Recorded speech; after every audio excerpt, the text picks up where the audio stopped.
May I come in, sir? Yes, come in. Good afternoon, sir. Good afternoon, sir. Good afternoon. Take your seat.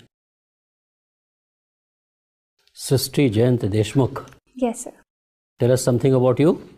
Sir, my full name is Srishti Jayant Deshmukh and I come from Bhopal. I'm an enthusiastic and determined girl. I have done my graduation in chemical engineering from Lakshmi Narayan College of Technology. And I recently completed my diploma in Women's Empowerment and Development from the Indira Gandhi National Open University. Okay. Why it is Srishti? We have heard of Srishti, but this is a very unique name, Srishti. So in Marathi, the word Ri is pronounced as Ru. So that is why the pronunciation goes Srishti. So hereby the spelling, sir. So you are basically an engineer. You have completed your engineering and thereafter you have developed interest in civil services. Yes, sir. What has inspired you to join civil services? Sir, I believe that it is a job as dynamic as being a civil servant that will utilize all my capacities and capabilities. And it will be a journey to a life of large-mindedness where I will be able to care about other people's lives, their dreams, their passions, apart from my own.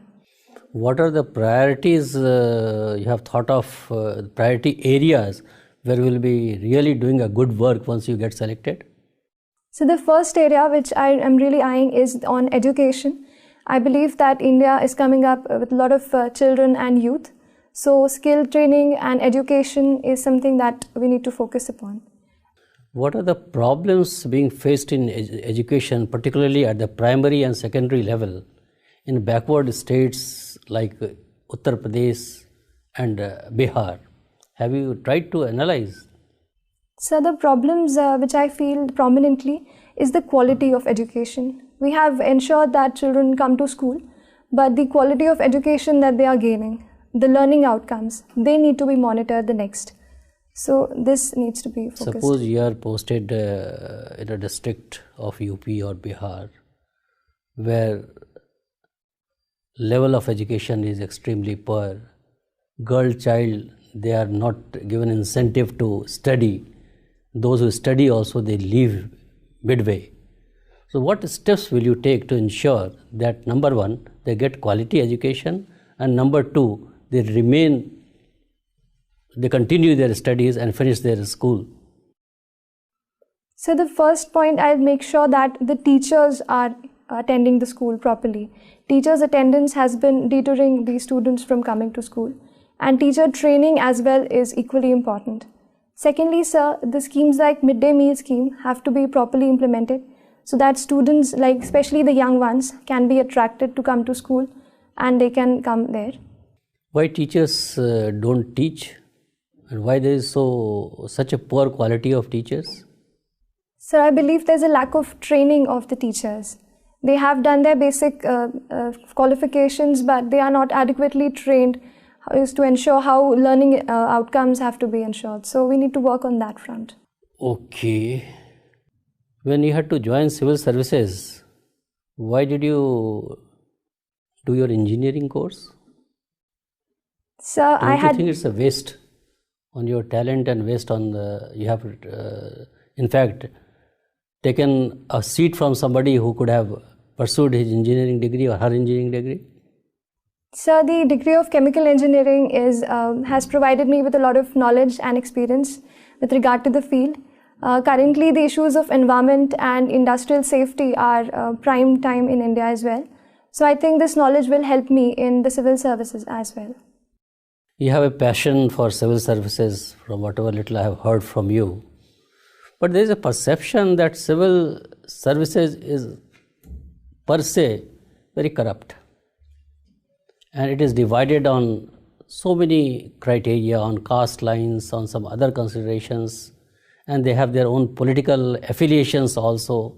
It has not remained a steel frame which it used to be. So what is your take on this? Sir, in a country as large as India and in a system, the bureaucratic system that we have developed for ourselves, there are bound to be challenges. Some, as you mentioned, of corruptness and otherwise irregularities or division on the basis of caste or otherwise. But I believe, sir, this should not deter the young aspirants who are believing to go into the system and try and be as close to being the good civil servant and practicing values. Your sister, you are very young. Don't you think that you are still too young to join civil services? You should gain some experience, try to know the country in a better way before joining the civil services and acquire more knowledge, so to say. Sir, the very fact that UPSC allows us to sit for the examination at 21 years, I believe, is good enough a reason to try and sit for the exam. And I have worked on my front, studied what all I can to excel in this. Okay, thank you. Srishti, what do you know about C.D. Deshmukh? Sir, C.D. Deshmukh was one of the first civil servants in the country. And he has also been the governor of the Reserve Bank of India. So, this much. And what about Nanaji Deshmukh? Sir, Nanaji Deshmukh was a very prominent social activist. Even a politician, he was active in the field of politics as well. And his works have been in the states of Uttar Pradesh, where he has worked for coalescing the different people and trying to bring the backward forward. Who are the three personalities who have been awarded Bharat Ratna this year? Sir, this year the recipients are the first Nanaji Deshmukh, then Shri Bhupen Hazarika, and Sir Shri Pranab Mukherjee. Okay, no problem, Srishti.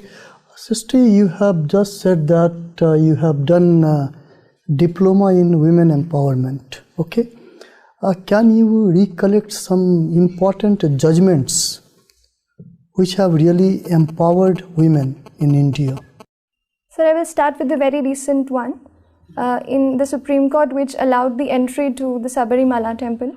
I believe it was a good step in the right direction, where the Supreme Court allowed the women to let their right to equal worship. Any other judgment?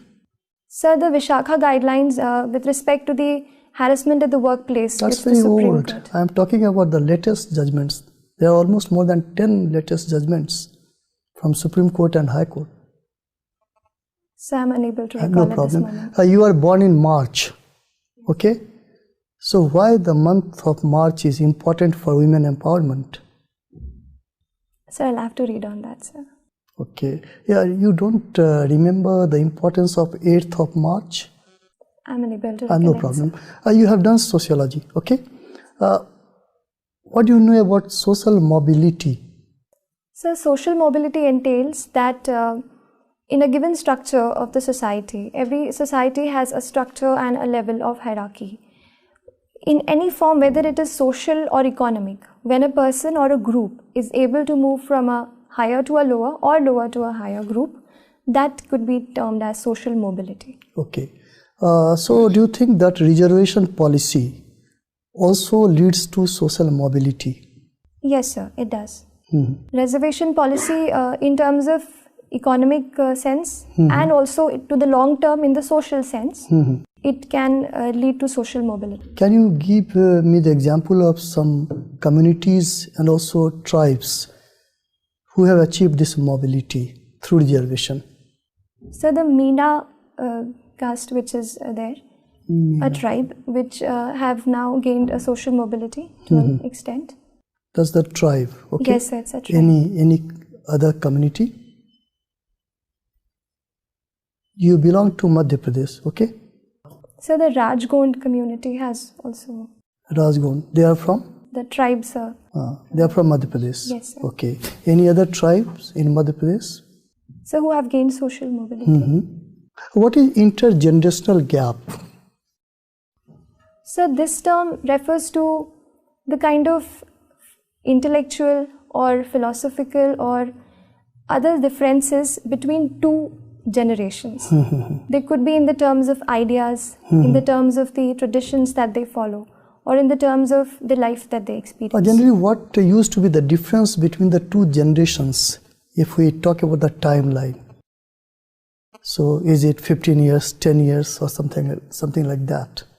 So I'm not aware of the exact number. You have not studied this? So I'm aware about the concept, but not of the years which you... Okay. One more question, and that is regarding contribution of M.N. Srinivas. Tell me something about M.N. Srinivas. So M.N. Srinivas was a very prominent Indian sociologist. He tried to study the Indian society with Indian concepts. So to say, he tried to evolve certain parameters and certain concepts, the prominent one being Sanskritization. Okay. So taking cue from the social mobility that you had asked, he says that with the help of Sanskritization, castes gain social mobility.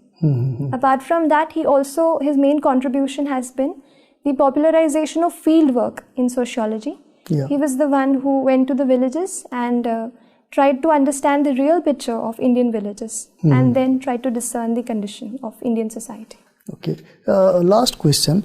Generally, South India and Western India, it has witnessed many caste movements, but not North India. What is your take about this? So in the South India, there has been a direct clash between two castes, the upper and the lower one. In the North India, sir, there has been a proliferation of middle level castes. That has been a factor because of which a direct clash has not occurred.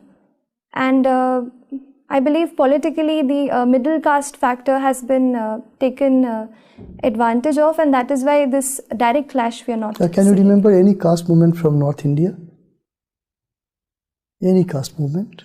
So Yadav have been active in politics, but... Okay. Srishti. Yes, sir. Srishti, I'm sure you must be following international things nowadays. Yes, sir. If you look at the situation in Sri Lanka, what do you believe is the internal problem in the Sri Lanka, especially the problem with the Prime Minister and the President?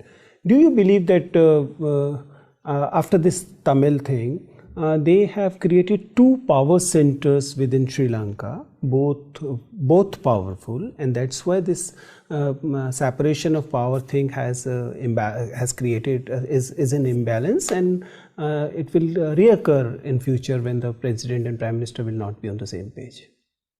Sir, I don't feel I have adequate knowledge to comment on that, sir. Okay. Anyways, you took sociology as your discipline, and you studied in an engineering college, and you were part of the anti-ragging committee. Tell me, what is sociology of ragging? Are we actually a society of mob lynchers?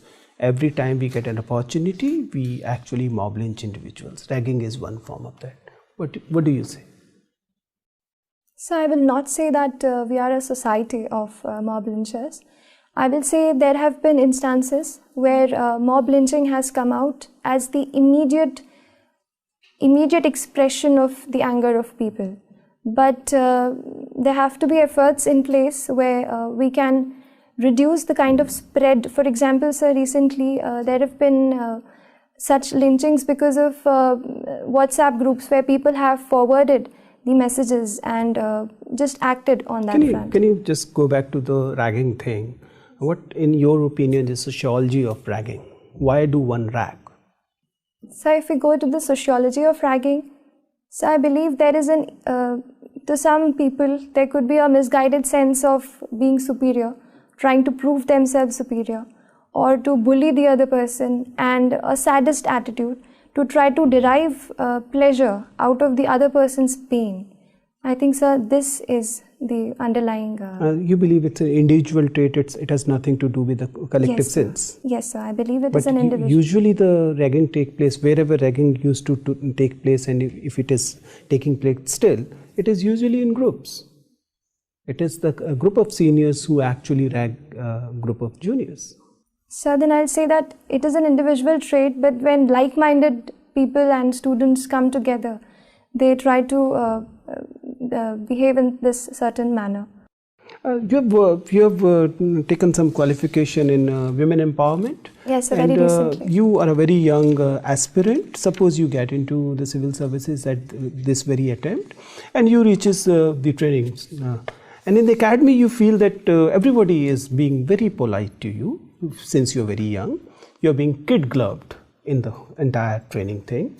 and you're being patronized by not only your teachers, trainers there, but even your colleagues who may be 8 years, 10 years senior to you in age.